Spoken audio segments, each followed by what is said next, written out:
반갑습니다. 오늘은 신년 첫 주일입니다. 새해에도 하나님께서 여러분들 자신에게 또 여러분의 가정과 또 우리의 교회, 이 나라와 민족에 크신 은혜를 더해주시기를 축복합니다. 신년 첫 주일을 맞이하면서 여러분들과 성도들과 함께 어떤 말씀을 나눌까 좀 고심을 했습니다. 언제부턴가 저는 이 말씀을 여러분들과 꼭 함께 나누면서 우리의 교회가 이런 교회가 되면 좋겠다. 그러한 마음을 늘 가지고 있었습니다. 이제 여러분들과 함께 오늘 신년 첫 주일을 맞이해서 오늘 말씀을 함께 나누고 싶습니다. 오늘 우리가 읽은 이 사무엘상 30장 21절부터 25절 말씀을 바탕으로 상식을 뛰어넘는 교회라는 제목으로 함께 말씀을 나누겠습니다. 먼저 우리는 우리의 시선을 돌려서 옛날에 한번 시대로 돌아가 보겠습니다. 사울과 다윗이 활동했던 그 시대입니다. 이스라엘 백성들은 이스라엘 나라 주변에 있는 여러 나라들을 살펴보면서 우리도 좀 왕을 세워달라라고 요구를 합니다. 하나님께서 그 백성들의 말을 들으시면서 기뻐하지 않으셨어요. 왜냐하면 그 백성들의 마음이 아주 좋은 동기를 따라서 왕을 세워달라고 한 것이 아니었기 때문에 그러합니다. 그런 하나님께서는 그 백성들의 요구를 따라서 왕을 세워주시는데 그 초대 왕이 사울입니다. 안타깝게도 이 사울 왕은 이스라엘의 초대 왕이 됐지만 초기에서부터 몇 번의 돌이킬 수 없는 범죄를 통해서 하나님께 일찍이 버림을 받게 됩니다. 그 과정에서 소년 목동으로 있었던 다윗이 사무엘에게서 갑작스럽게 기름 부음을 받게 됩니다. 그 이후에 이 다윗은 골리앗이라고 하는 거장을 쓰러뜨리는 일로 인해서 사울의 아주 믿을 만한 신하가 되지요. 그리고 그는 왕궁 생활을 시작하게 되었습니다. 그리고는 마침내 그는 이 사울 왕의 사위까지 되는 놀라운 신분의 변화를 겪게 됩니다. 하지만 다윗이 얼마의 시간이 지나지 않아서 이 사울 왕의 시기와 미움을 받게 됩니다. 그래서 그는 왕궁에 더 이상 있을 수가 없어서 도피 생활을 시작하게 되죠. 이 도피 생활이 시작된 이야기가 사무엘상 19장에서부터 오늘 읽은 이 30장 내용까지 길게 기록이 되고 있습니다. 그 시기간 얼마나 됐을까? 약 10여 년 정도의 시간이 도피 생활을 하는데 흘러가는 시간입니다. 그가 처음에 기름 부음을 받고 나서 온 이스라엘 나라의 왕으로 그가 세워질 때까지는 한 20여 년이 넘는 시간이 흘러가게 됩니다. 그의 이러한 긴 과정들, 긴 시간들을 통해서 하나님은 다윗을 빚어 가시는데요. 하나님만이 그의 참된 벗이 된 사실을 깨닫게 되고 하나님만이 자기의 진정한 보호자이심을 깨닫고 하나님만이 피난처가 되시며 하나님만이 모든 전쟁과 싸움에서 승리자가 되신다고 하는 것을 그는 알게 됩니다. 자신이 죄에 빠지지 않도록 언제나 위경 가운데서 그런 죄로부터 대적자들로부터의 공격에서 언제나 구원해 주시는 구원자이심을 그는 깊이 깨닫게 됩니다. 그뿐만 아니라 하나님의 백성들을 어떻게 그들을 위하는 것이 정말 위하는 것인가 하는 것들도 그는 그런 시간들을 통해서 배우게 되죠. 이런 모습은 그가 기록한 많은 시편의 내용들 속에서 우리는 확인해 볼 수 있습니다. 오늘 저와 여러분이 읽은 이 말씀은 다윗의 도피 생활이 끝나갈 무렵에 있었던 한 가지 사건을 우리에게 알려줍니다. 다윗이 계속적으로 사울의 추격을 받게 되면서 이스라엘 땅 어느 곳에든지 안전하게 거주할 곳이 없는 것입니다. 그래서 다윗이 판단하기를 내가 여기에 있어서는 안 되겠다 생각하고는 어디로 그가 피신을 하게 되냐면 당시에 블레셋이라고 한 나라에 그가 피신을 하게 됩니다. 임시적인 삶의 근거지로 삼고 살았던 곳이 어디냐면 시글락이라고 하는 곳이었어요. 이 시글락에서 아말렉의 침략을 받게 되면서 이 다윗의 처자들 그리고 그를 따르는 사람들이 모든 소유를 다 잃게 되고 삶의 모든 기반을 다 빼앗기게 되는 것입니다. 다윗마저도 죽음의 위기 상황을 맞게 되지만 하나님께서는 그때에도 그 다윗을 도우셔서 잃어버렸던 모든 처자 그리고 모든 소유들을 다 찾게 하실 뿐만 아니라 마침내 전쟁에서 승리의 전리품을 가지고 오게 됩니다. 그리고 그러한 승리의 전리품을 나누는 과정이 오늘 본문 속에 표현되어 있습니다.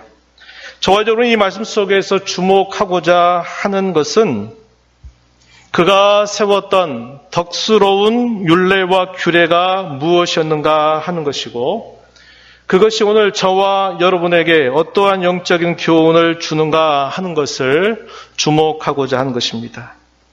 이러한 내용들을 살펴보기를 원하는데요. 먼저 다윗과 그의 사람들이 큰 위기 상황을 맞게 된 부분을 먼저 좀 더 자세하게 살펴보도록 하겠습니다.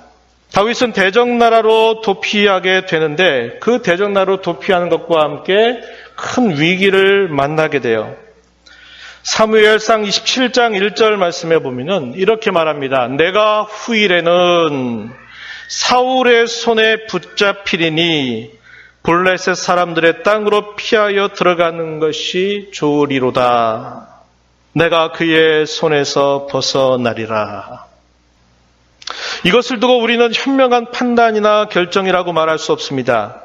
다윗은 대적나라였던 블레셋으로 도피해서 시글락이라고 하는 곳에서 약 1년 4개월 정도를 머물게 됩니다. 당시에 블레셋 왕이 누구냐 하면 아기스라고 하는 사람이었습니다. 그런데 그에게 인정을 받게 돼요. 왜냐하면 다윗은 도피자라고 하는 것을 익히 알고 있었고 그렇기 때문에 다윗이 자기들에게 찾아온 것은 이제 사울과 원수 관계가 됐구나 하는 것을 생각했기 때문에 아기스가 이 다윗을 받아들이고 그를 인정하게 됩니다. 사무엘상 27장 12절 말씀에 보면은 아기스가 다윗을 믿고 말하기를 다윗이 자기 백성 이스라엘에게 심히 미움을 받게 되었으니 그는 영원히 내 부하가 되리라 생각하니라. 아기스 왕은 다윗이야말로 내 부하가 된다면 우리에게 큰 위기겠다 이렇게 생각을 하고 다윗과 그의 사람들을 받아 주었습니다. 그런데 어떨까요? 다윗의 정체성, 그의 정체성이 바뀔까요? 바뀔 수 없죠. 그런 상황에서 위기가 찾아옵니다. 어떤 위기일까요? 블레셋 나라가 이스라엘 나라를 침공하게 되는 것입니다. 그때 아기스 왕은 다윗과 그의 사람들을 함께 그 전쟁에 데려 나가기를 원했던 것입니다. 그래서 다윗에게 너도 함께 이 전쟁에 나가도록 하자 이렇게 말을 해요. 28장 1절 말씀해 보면 너는 밝히 알라 너와 내 사람들이 나와 함께 나가서 군대에 참여할 것이니라 이렇게 말합니다. 아기스 왕은 봐라 너 이스라엘 나라에 그렇게 혁혁한 공을 세웠던 이 다윗이 너희들과 싸우러 지금 여기 있지 않느냐 하면서 용기백배한 마음을 가졌을 거예요. 그리고 과시하고 싶었던 마음이 있었을 것입니다. 그러나 다윗은 겉으로는 어떻게 할까요? 아기스 왕이 이렇게 명령하니까 그렇게 하겠다고 답변은 했지만은 그렇다고 해서 그가 이스라엘 백성들을 향하여서 칼을 들고 싸울 수는 없었던 것입니다. 그렇기 때문에 이 다윗은 앞으로 갈 수도 없고 뒤로 갈 수 없는 위기 상황을 맞게 되죠. 진퇴양난이라고 하는 이런 위기를 맞게 된 것입니다. 이런 위기 상황 속에서 나갈 수도 없고 안 나갈 수도 없고 참으로 어떻게 해야 될지 모르는 상황이었는데 하나님께서 이 다윗에게 나타나셔서 그를 절묘하게 도와주시는 손길을 펼쳐주십니다. 어떻게 그렇게 하시나요? 블레셋의 다른 도시의 방백들을, 그들의 마음을 하나님이 움직이시는 겁니다. 그래서 그들로 하여금 다윗은 절대로 이스라엘과의 전쟁에 함께 나가서는 안 되는 사람입니다 라고 하는 말을 하면서 완강하게 다윗과 그의 사람들은 절대로 이 전쟁에 나갈 수 없다고 이야기하는 것입니다. 사무엘상 29장 4절 말씀에 보면 이렇게 말해요. 이 사람을 돌려보내어 왕이 그에게 정하신 그 처소로 가게 하소서. 그는 우리와 함께 싸움에 내려가지 못하리니 그가 전장에서 우리의 대적이 될까 하나이다. 그가 무엇으로 그 주와 다시 화합하리이까? 이 사람들의 머리로 하지 아니하겠나이까? 아기스 왕은 다윗을 아주 신임했습니다. 그러나 블레셋에서 다른 도시에 있는 지도자들은 다윗을 믿을 수가 없었어요. 다윗과 사울의 관계가 좋지 않다는 것은 알고 있지만 다윗이 이번 전쟁에 나가서 오히려 우리를 쳐서 우리의 군사들을 처단한 다음에 우리 군사들의 목숨을 가지고 사울에게 가져가면 사울 왕도 그의 미워했던 그 마음을 거두지 않겠느냐. 그런데 이 다윗을 어찌 여기에 데려가려고 하느냐. 절대로 그럴 수 없습니다. 이렇게 말을 하는 거예요. 그래서 이 다윗과 그의 사람들은 그 위기 상황을 모면하게 되고 거기에서부터 다시 어디로 돌아오냐면 자신들이 임시적인 거주지로 살고 있는 시글락이라고 하는 곳으로 돌아옵니다. 근데 이게 무려 3일길이에요. 3일길. 이렇게 하나님께서는 상황을 바꿔가기도 하시고 때로는 그분의 일을 일하시는 데 있어서 사람의 마음을 움직이셔서 하나님의 백성들을 선대하시는 일들을 끊임없이 행하십니다. 전장에서부터 다윗을 따르는 사람들이 살고 있는 이 시글락까지의 거리가 3일 길이었고 제3일째 되는 날에 시글락에 도착할 때 어떤 일이 있었느냐? 그들이 전장에 나아가서 비어있는 사이, 다시 말해서 그들의 처와 자식들이 있는 그곳에 아말렉의 군사들이 이 시글락을 침략을 했습니다. 그래서 모든 여인들을 잡아갔고 자녀들을 다 사로잡아 끌고 갔고 약탈했을 뿐만 아니라 시글락에 살고 있는 모든 거주지를 다 불살라버리면서 그곳을 완전히 황폐하게 만들어 버리고서는 떠나버린 것입니다. 얼마나 황당한 상황이었을까요? 그래서 이런 상황을 봤던 이 다윗의 모든 사람들은 그걸 보면서 슬피 울 수밖에 없는 것입니다. 처자를 볼 수 없고 자신들이 거기에 살 수 있는 환경이 아무것도 없는 상황이 되고 말았기 때문이에요. 그러니까 이 다윗과 함께 전장에 나가서 죽으면 죽으리다 라고 하는 이런 각오를 가지고 있었던 다윗 곁에 있는 그 사람들도 다윗을 향해서 원망할 수밖에 없는 겁니다. 당신이 이렇게 함으로 해서 우리의 처자들이 다 끌려간 거 아니냐? 우리가 가지고 있는 이 모든 것들, 우리의 삶의 기반들을 다 잊어버린 거 아니냐 하면서 심지어는 다윗을 향해서 돌을 들어서 다윗을 죽이려고까지 하는 상황이 벌어지게 된 것입니다. 사무엘상 30장 6절 보면 이런 말씀을 읽습니다. 백성들이 자녀들 때문에 마음이 슬퍼서 다윗을 돌로 치자 하니 다윗이 크게 다급하였다. 이렇게 알려주고 있습니다. 얼마나 곤란한 상황이었을까요? 다윗이 죽어서 이 문제가 해결이라도 된다면 아마 다윗은 몇 번이라도 죽었을 상황이었을 것입니다. 그러나 다윗이 죽는다고 해서 그 문제가 해결이 될 기미는 없는 것이었어요.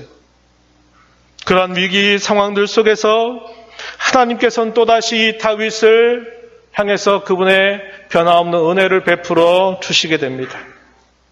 역시 읽었던 사무엘상 30장 6절 뒷부분에 가서 보니까 뭐라고 표현하냐면 그의 하나님 여호와를 힘입고 용기를 얻었더라. 어떻게 할 수 없는 더 큰 위기 상황 속에서 그와 함께 죽으면 죽으리라고 생사고락을 다짐했던 사람들도 다윗을 향해 돌을 들어 치려고 하는 상황 속에 하나님께서 다윗을 붙잡아 주신 겁니다. 다윗에게 힘을 주시고 그에게 용기를 주시는 것입니다. 이처럼 하나님의 선하심은 변함이 없으심을 우리는 확인하죠. 다윗은 여호와 하나님께서 그에게 주신 힘으로 이제 다시 정신을 차리게 됩니다. 그리고 이런 상황을 어떻게 해야 될까? 그 길을 찾기 시작하는 것입니다. 그때 제사장이었던 아비아들을 불러서 에봇을 가져오게 합니다. 이 에봇은 제사장이 입었던 옷이죠. 그 에봇에 뭐가 있냐면 우림과 둠밈이라고 하는 게 있습니다. 옛날에는 그것이 하나님의 뜻을 묻는 하나의 수단이었던 것입니다. 그래서 다윗이 그 에봇을 통하여서 하나님 어떻게 해야 될까를 묻는 것입니다. 30장 8절 말씀에 이렇게 하나님께 여쭈어요. 내가 이 군대를 추격하면 따라잡을 수 있겠습니까? 이렇게 묻습니다. 그러자 하나님께서 응답해 주시기를 이렇게 응답하시죠. 그를 쫓아가라. 내가 반드시 따라잡고 도로 찾게 될 것이다. 하나님의 약속을 받는 겁니다. 그리고 나서 이 다윗과 600명이 되는 이 사람들이 함께 그들이 갔던 걸음을 추격하기 시작합니다. 추격하는데 얼마나 이게 힘들었을까요? 블레셋과의 전쟁을 향해서 그들이 나아갔다가 다시 되돌아온 게 3일 길이었고 쉴 새 없이 계속되는 그런 여정 속에서 이들이 대단히 지쳐있는 상황이었습니다. 그러나 잃어버린 처자를 다시 찾기 위해서 힘을 내지만 여전히 몸은 많은 한계 상황에 부딪혀 있는 상황이었어요. 부솔 시내라고 하는 것을 지나게 되면서 혁격하게 이 따르는 사람들의 몸이 저하돼 버린 겁니다.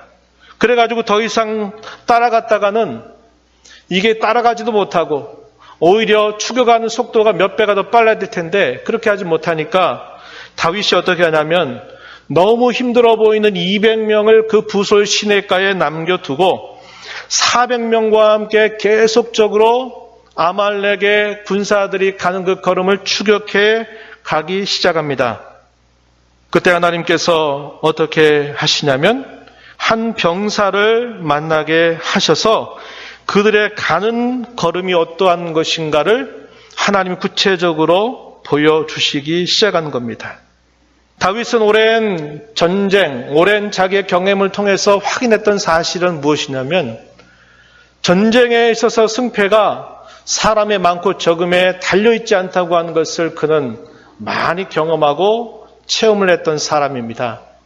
600명이 따라가는 것도 사실 많은 군사들이 아니지만 600명이 아니라 400명이 간다 하더라도 하나님께서 도로 찾으리라 말씀하셨으니 그 싸움은 사람이 많고 적음에 달려있는 게 아닌 줄 알고 400명을 데리고 급하게 애굽 사람의 안내를 받아서 그 아말렉이 있는 곳을 찾아가게 되었습니다.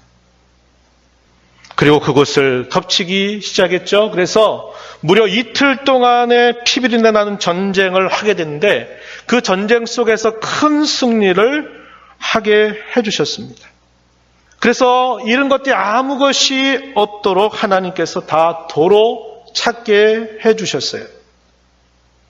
18절 한번 가서 볼까요? 사무엘상 30장 18절 가서 보면은 이렇게 말합니다. 다윗이 아말렉 사람들이 빼앗아갔던 모든 것을 도로 찾고 그의 두 아내를 구원하였고 그들이 약탈하였던 곳 무리의 자녀들이나 빼앗겼던 것은 크고 작은 것을 막론하고 아무것도 잃은 것이 없이 모두 다윗이 도로 찾아왔고 다윗이 또 양떼와 소떼를 다 되찾았더라. 이렇게 말합니다. 이런 전쟁이 어디 있습니까? 다 도로 찾았대요. 이런 전쟁이 어디 있어요? 하나님이 그와 함께 하시는 전쟁이었습니다.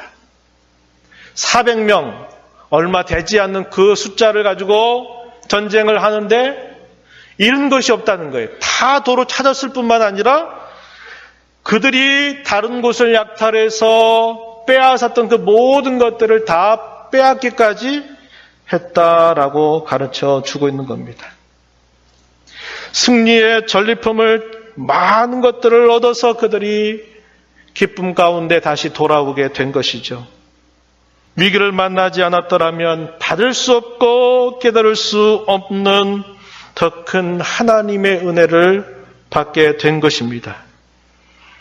우리는 살아가면서 이런 하나님의 손길을 경험하고 또 느끼곤 하는 것입니다. 우리의 인생 여정 속에서 가장 힘들었던 순간을 통해서 우리는 잃은 것보다 얻은 것이 더 많았다는 것을 깨닫곤 하는 것입니다. 우리 자신도 가정도 교회도 마찬가지입니다. 지금 우리가 잃은 것이 많다고 생각할 수 있겠지만은 위기 상황들을 잘 이겨내고 극복한다면 더 큰 하나님의 은혜를 받게 된다고 하는 것을 우리 이걸 통해서 배우게 되는 것이죠. 이제 그들이 다 돌아와서 그 많은 승리의 전리품들을 가지고 이제 나누기 시작하는 겁니다. 자신들이 전장에서 행한 일의 결과에 따라서 특별히 이 600명 중에서 400명은 계속해서 다윗과 함께 죽어가면서 이틀 동안의 피비리 나는 전쟁 속에서 그 승리를 가져왔고 그 승리를 통해서 얻어왔던 그 전리품들을 대한 그들의 태도는 남다를 수밖에 없는 거예요. 왜? 그야말로 진짜 목숨을 걸고 그 전쟁에 임했던 것입니다. 그렇기 때문에 거기에서 얻은 승리의 전리품은 당연히 사람들의 생각은 어떻게 생각할까요? 부솔 시냇가에 남겨두었던 200명이 얻는 것보다 우리 함께 나갔던 전장에서 함께 피비린 나는 전쟁에 참여한 이 사람들에게는 더 많은 분깃을 갖는 것이 이게 마땅하다 이렇게 요구하기 시작한 것입니다. 이것이 어떻게 보면 상식적인 이야기일 수 있는 것이에요. 왜? 그들이 더 많이 수고했고 더 목숨을 내걸고 싸웠기 때문에 그러한 것입니다. 그런데 그러한 요구에 대해서 다윗은 상식적인 이런 선을 뛰어넘는 결정을 내리게 되죠. 그리고 그 결정을 이스라엘의 율례와 규례로 삼아서 계속적인 그런 일들을 나갈 때마다 똑같은 일들을 행하도록 한 것입니다. 이것이야말로 대단히 덕스러운 다윗의 모습이었음을 우리는 알게 되죠. 이것은 하나님의 은혜의 원리가 무엇인가를 알기에 할 수 있는 결정이었고 하나님의 은혜가 무엇인가를 알기에 또한 그들의 율례와 규례로 삼을 수 있는 것입니다.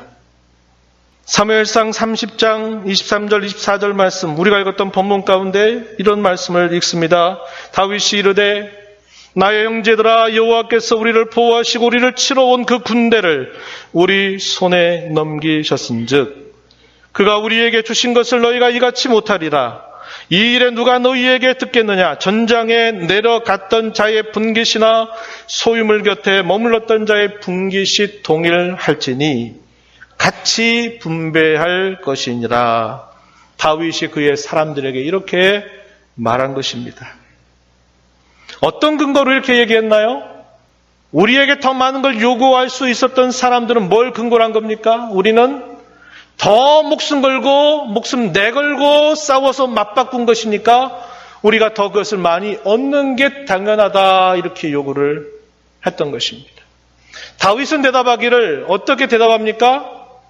이 전쟁에서 나가서 비록 우리가 목숨을 걸고 싸운 것이라 하더라도 여전히 여기서 남아서 기다리고 있는 사람도 동일하게 그들도 이 전쟁에 함께 참여한 사람들이다 이렇게 여기고 이 전쟁의 승리는 우리의 힘과 우리의 능으로 해서 승리한 것이 아니라 이 전쟁의 승리는 하나님께서 우리에게 주신 것이라는 겁니다. 우리의 실력으로 이것을 우리가 얻어낸 게 아니라 하나님께서 주신 그 약속에 따라서 여호와께서 그 전쟁에서 승리케 하심으로 우리가 잃은 것도 하나도 없게 하셨고 오히려 더 많은 것들을 얻어서 이렇게 돌아오지 아니했는가?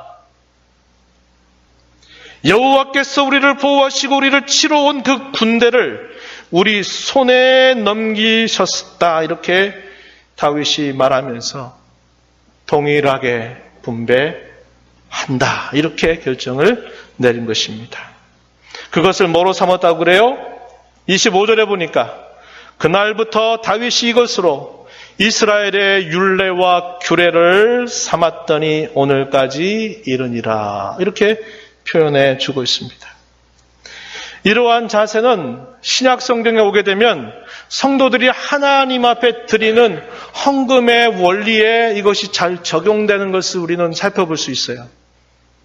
예를 들면 고린도후서 8장 9절, 13절, 14절, 또 9장 12절의 말씀에 보면은 균등이라고 하는 말을 통하여서 하나님께서 어떤 이들에게 많은 것을 그에게 맡겨주셨다면, 또 어떤 사람에게는 적은 것을 그에게 맡겨주셨다면 많은 사람을 맡겨주신 사람을 통해서 그것을 함께 나눔을 통해서 교회 가운데 균등을 이루어가는 것, 이게 하나님의 교회의 원리다. 바울 사도가 그렇게 설명한 것입니다.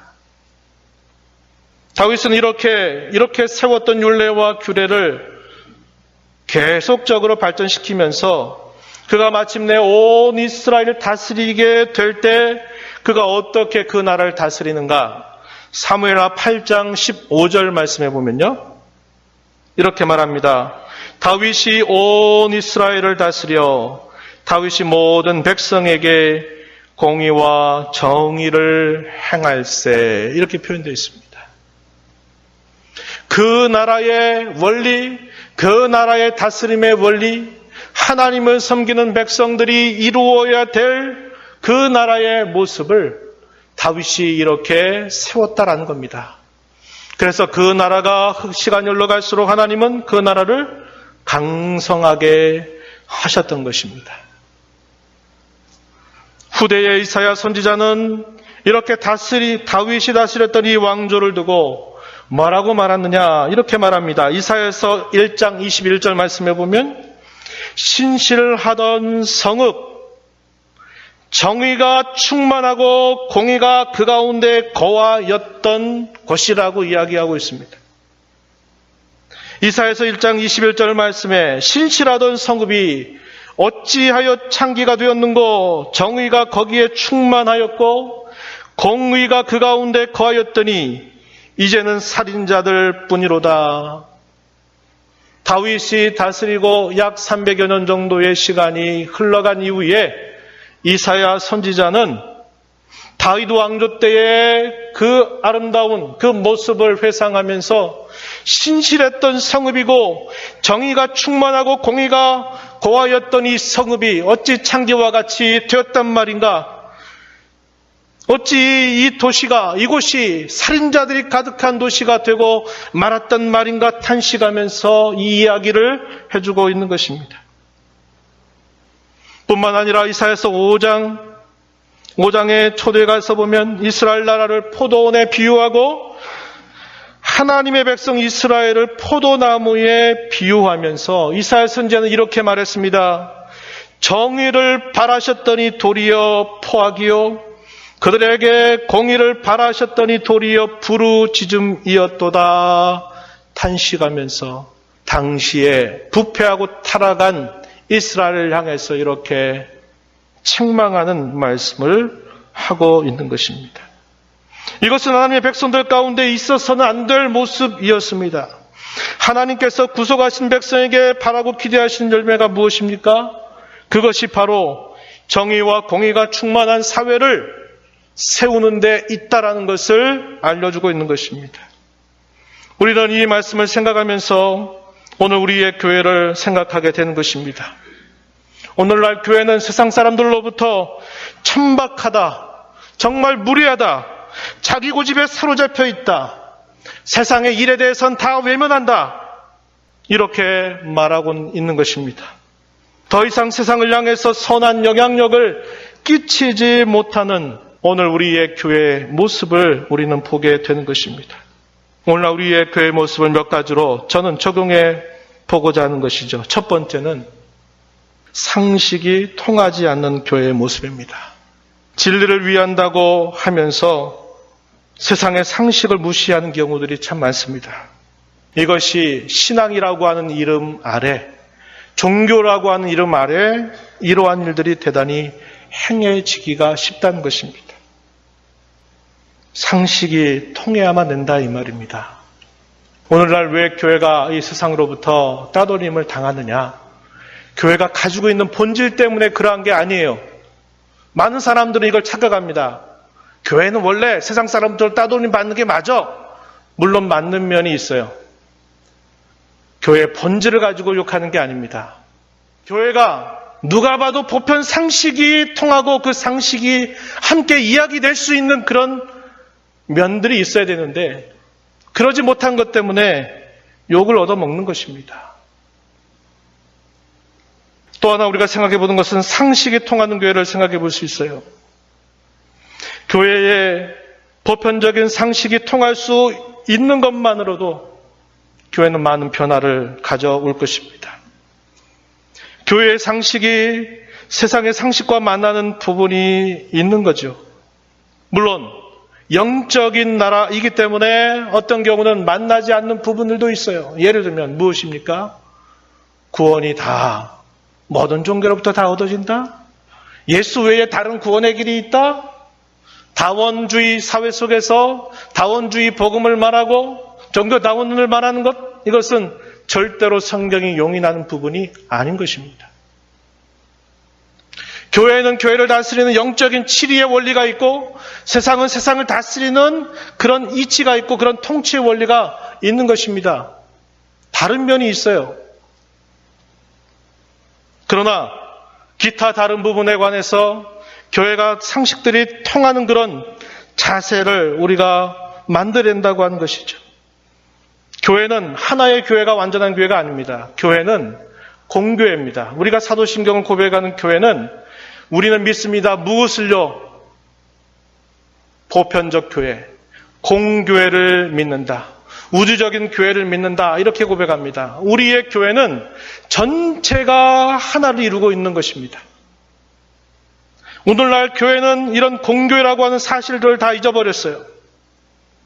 어떤 분이 이런 말을 합니다. 한국교회의 우상이 뭐냐? 한국교회의 우상은 개교회성이라고 이야기합니다. 이게 무슨 말이냐? 자기 교회만 전부인 줄 안다는 거예요. 자기 교회만.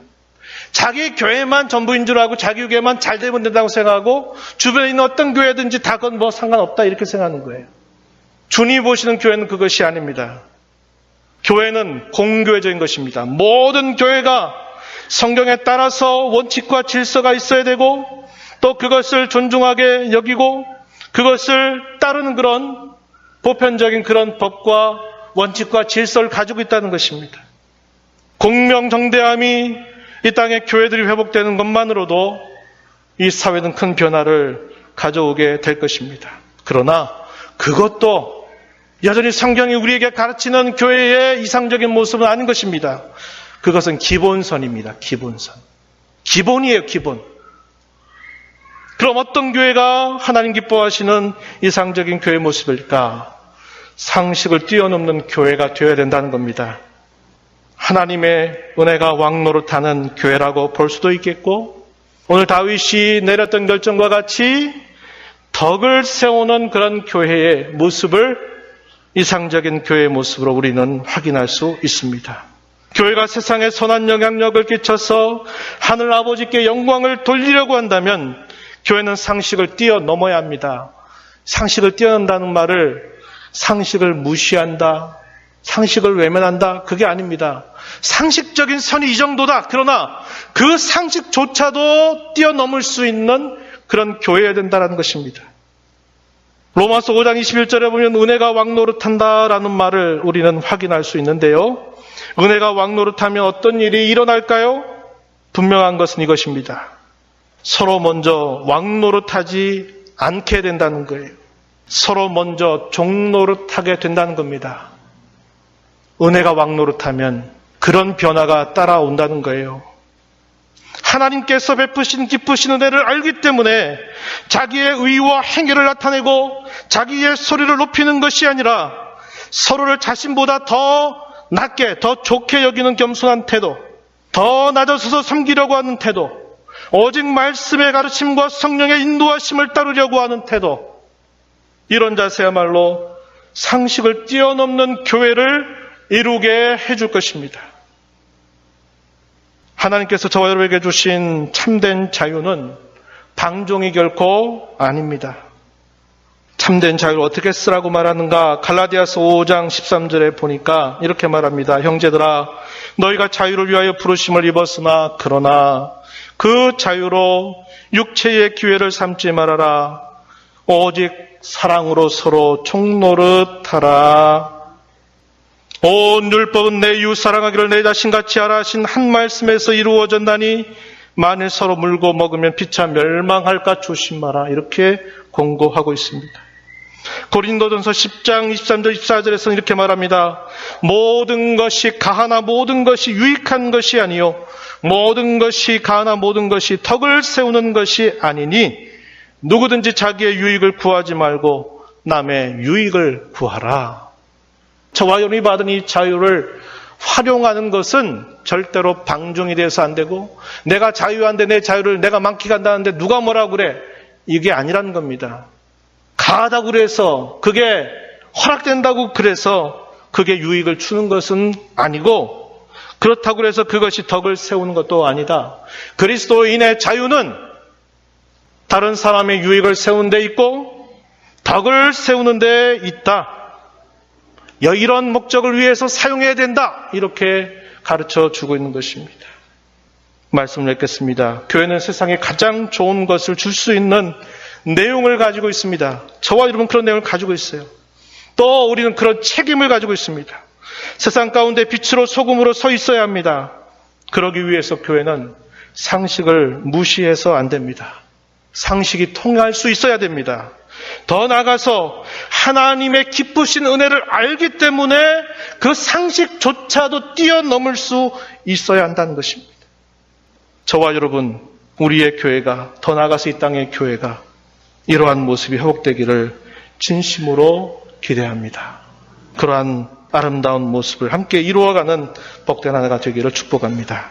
기도하겠습니다. 하나님 아버지 감사합니다.